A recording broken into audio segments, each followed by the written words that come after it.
What's the millennial question? Apparently, millennials as a generation, which is a group of people who were born approximately 1984 and after, are tough to manage.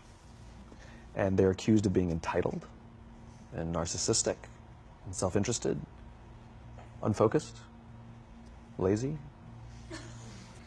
But entitled is the big one. And because they confound leadership so much, what's happening is leaders are asking the millennials, what do you want? And millennials are saying, we want to work in a place with purpose, love that. We want to make an impact, you know, whatever that means. We want free food and beanbags. And so somebody articulates some sort of purpose, there's lots of free food and there's beanbags, and yet for some reason they're still not happy. And that's because they're missing, there's a missing piece. What I've learned is that I can break it down into 4 pieces, right? There are four things, 4 characteristics. One is parenting, the other one is technology, the third is impatience, and the fourth is environment. The generation that we call the millennials, too many of them grew up subject to, not my words, failed parenting strategies, you know, where, for example, they were told that they were special all the time. They were told that they could have anything they want in life, just because they want it, right? They were told, some of them got into honors classes, not because they deserved it, but because their parents complained. And some of them got A's, not because they earned them, but because the teachers didn't want to deal with the parents. Some kids got participation medals. You got a medal for coming in last, right? Which the science we know is pretty clear, which is it devalues the medal and the reward for those who actually work hard. And that actually makes the person who comes in last feel embarrassed because they know they didn't deserve it. So it actually makes them feel worse, right? So you take this group of people and they graduate school and they get a job, and they're thrust into the real world, and in an instant, they find out they're not special, their moms can't get them a promotion, that you get nothing for coming in last, and by the way, you can't just have it because you want it, right? And in an instant, their entire self-image is shattered. And so you have an entire generation that's growing up with lower self-esteem than previous generations. The other problem, to compound it, is we're growing up in a Facebook, Instagram world. In other words, we're good at putting filters on things. We're good at showing people that life is amazing even though I'm depressed, right? And so everybody sounds tough, and everybody sounds like they got it all figured out. And the reality is there's very little toughness, and most people don't have it figured out. And so when the more senior people say, well, what should we do? They sound like, this is what you got to do.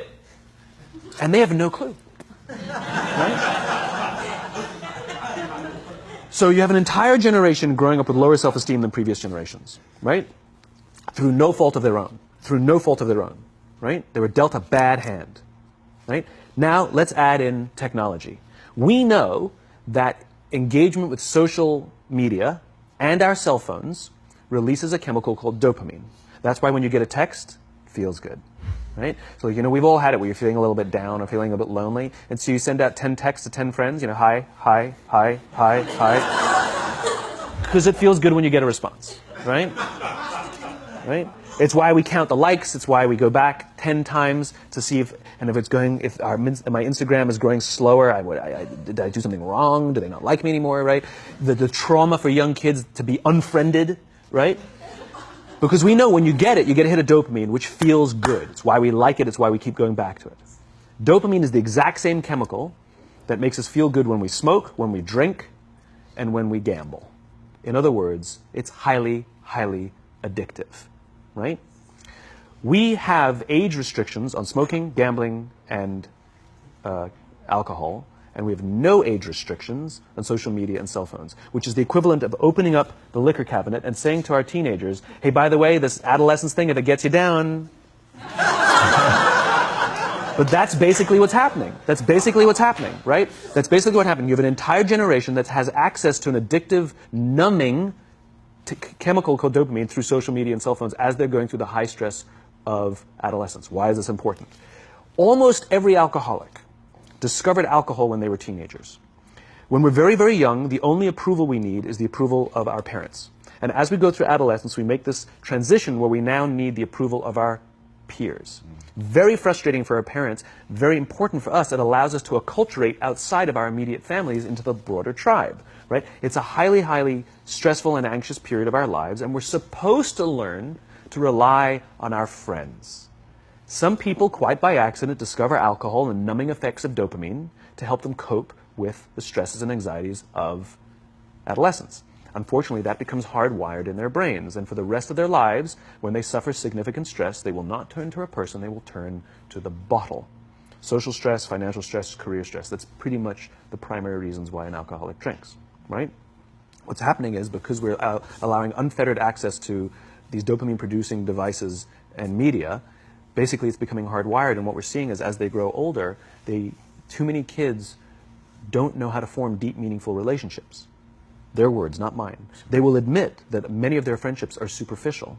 They will admit that their friends, that they don't count on their friends, they don't rely on their friends, they have fun with their friends, but they also know that their friends will cancel on them as something better comes along. Deep, meaningful relationships are not there because they never practice the skill set, and worse, they don't have the coping mechanisms to deal with stress. So when significant stress starts to show up in their lives, they're not turning to a person, they're turning to a device, they're turning to social media, they're turning to these things which offer temporary relief. We know, the science is clear, we know that people who spend more time on Facebook suffer higher rates of depression than people who spend less time on Facebook, right?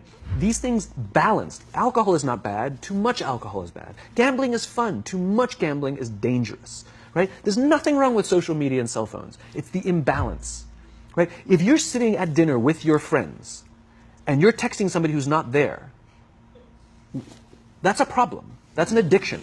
If you're sitting in a meeting with people you're supposed to be listening to and speaking, and you put your phone on the table, face up or face down, I don't care, that sends a subconscious message to the room that you're just not that important to me right now, right? That's what happens. And the fact that you cannot put it away is because you are addicted, right? If you wake up and you check your phone before you say good morning to your girlfriend, boyfriend, or spouse, you have an addiction. And like all addiction, in time, it'll destroy relationships, it'll cost time, and it'll cost money, and it'll make your life worse, right? So you have a generation growing up with lower self-esteem that doesn't have the coping mechanisms to deal with stress, right? Now you add in the sense of impatience, right? They've grown up in a world of instant gratification. You want to buy something, you go on Amazon, it arrives the next day. You want to watch a movie? Log on and watch a movie. You don't check movie times. You want to watch a TV show? Binge. You don't even have to wait week to week to week, right? I know people who skip seasons just so they can binge at the end of the season, right? Instant gratification. You want to go on a date? You don't even have to learn how to be like, hey. You don't even have to learn and practice that skill. You don't have to be the uncomfortable one who says yes when you mean no, and says no when you mean no, and yes when you... You don't have to swipe right. Bang, I'm a stud. Right? You don't have to learn the social coping mechanisms, right? Everything you want, you can have instantaneously. Everything you want, instant gratification. Except job satisfaction and strength of relationships, there ain't no app for that. They are slow, meandering, uncomfortable, messy processes.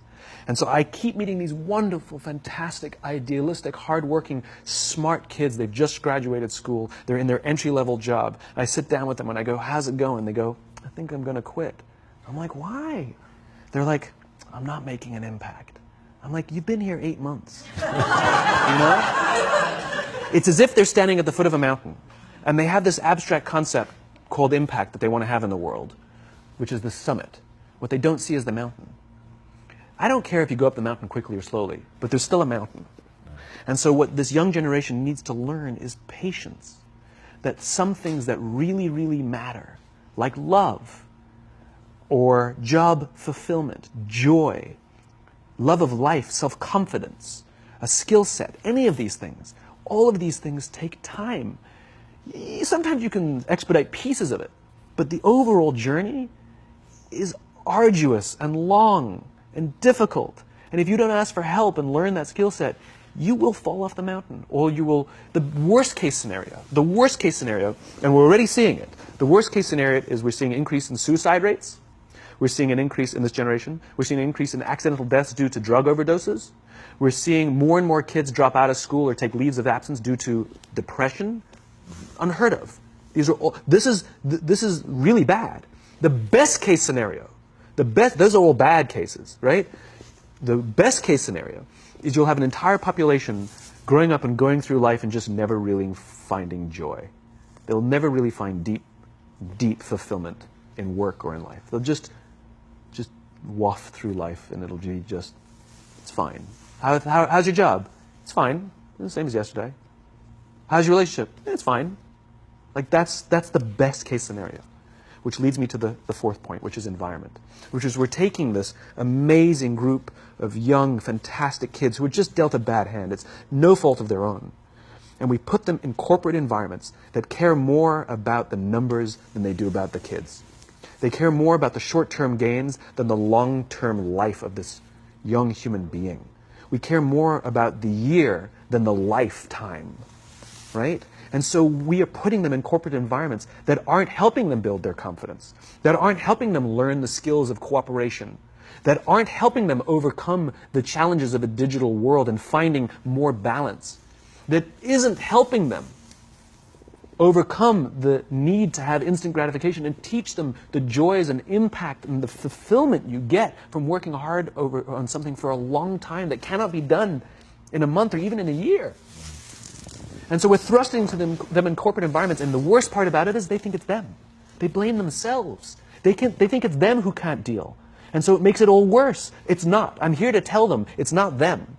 It's the corporations. It's the corporate environments. It's the total lack of good leadership in our world today that is making them feel the way they do. They were dealt a bad hand, and I hate to say it, but it's the company's responsibility. Sucks to be you. Like, we have no choice, right? This is what we got, and I wish that society and their parents did a better job. They didn't. So we're getting them in our companies, and we now have to pick up the slack. We have to work extra hard to figure out the ways that we build their confidence. We have to work extra hard to find ways to teach them the social skills that they're missing out on.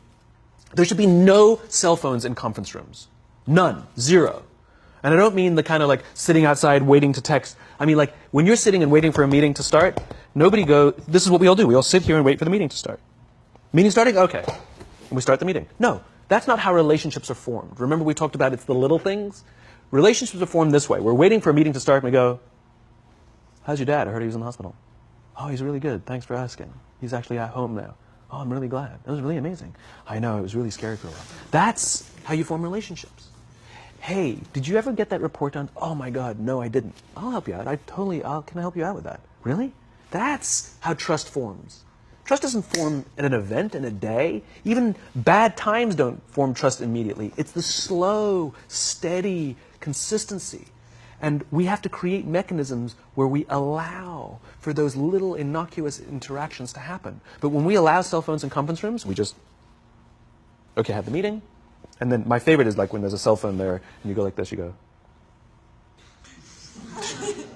It rings and you go. I'm not going to answer that. Like, Mr. Magnanimous, you know? When you're out for dinner with your friends, like, I do this with my friends. When we're going out for dinner and we're leaving together, we'll leave our cell phones at home. Who are we calling? Maybe one of us will bring a phone in case we need to call an Uber or take a picture of our meal. That's what I was saying. Come on. I'm an idealist, but I'm not insane. You know? Not a heathen. I mean, it looked really good. We'll take one phone. And so it's like an alcoholic. The reason you take the alcohol out of the house is because we cannot trust our willpower. We're just not strong enough. But when you remove the temptation, it actually makes it a lot easier. And so when you just say, don't check your phone, people literally will go like this. And somebody will go to the bathroom, and what's the first thing we do? Because I wouldn't want to look around the restaurant for a minute and a half, you know? But if you don't have the phone, you just kind of enjoy the world. And that's where ideas happen. The constant engagement is not where you have innovation and ideas. Ideas happen when our minds wander and we go, and you see something, I bet they could do that. That's called innovation, right? But we're taking away all those little moments, right? You should not, and none of us should charge our phones by our beds. We should be charging our phones in the living rooms, right? Remove the temptation. You wake up in the middle of the night because you can't sleep, you won't check your phone, which makes it worse. But if it's in the living room, it's relaxed, it's fine. But it's my alarm clock. buy an alarm clock. They cost $8, right? I'll buy you an alarm clock. Simon, thank you again so pleasure. much for sharing with My us. pleasure. This Thank you was very much. really beautiful. Thank you.